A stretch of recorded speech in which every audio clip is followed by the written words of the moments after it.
the people are watching, and they're expecting this system to be different. And like Carmen's saying, it feels a lot like deja vu. We don't want to go through this again and again. And when we hear that, okay, the system's doing well, Daryl Lynchard said early on that we're where we're supposed to be with our budget, right? Well, then why are we having rate increases, right? That's what we want to figure out. If there's a short-term need, an emergency, that's one thing. But if this is business as usual, then it's unacceptable. So trying to figure out a way to be able to get out of this so that we're not having to do this every year. So Carmen's giving you some good ideas. I know a lot of the people here care deeply about the system and are eager to help, so just give us a way to do that. Thank you. I'd just like to point out to your comment and to everyone in the room that one of the factors and one of our biggest expenses is wages.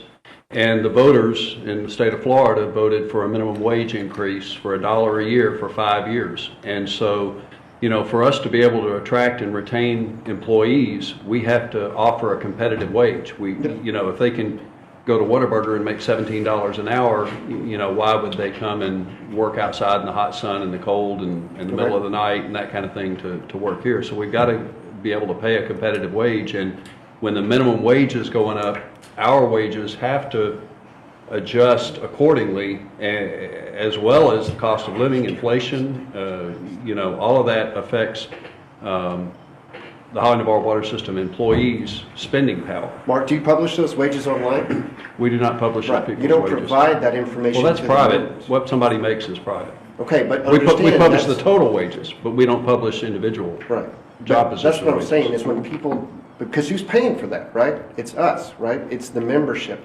That's the transparency problem that we still have. We're paying those folks wages, but very few people know that information. We don't see that, especially in something as simple as this, right? I'm not going after any one person. I'm simply saying, seeing those costs laid out on a sheet, seeing the major projects that they're talking about over the next couple of years. I understand RIBS is a huge part of that.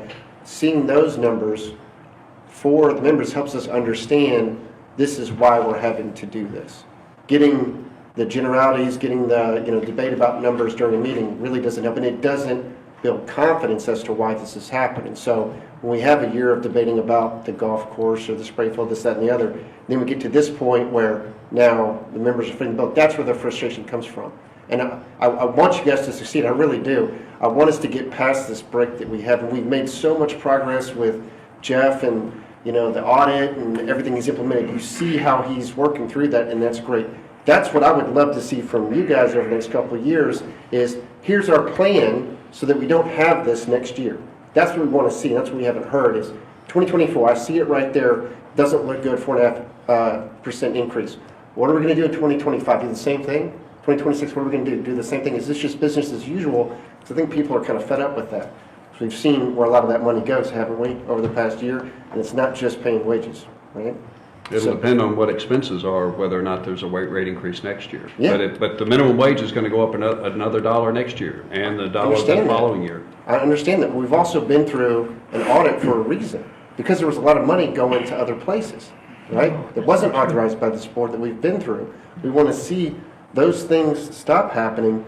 When the money's used responsibly, people have a lot more tolerance for what you have to do. When they don't have faith in the system, when they don't trust where it's going, that's where the questions comes, and that's where the lack of transparency really kills you when you're doing something like this. So again, we're trying to help, but those are the things that people want to see. Okay, thanks.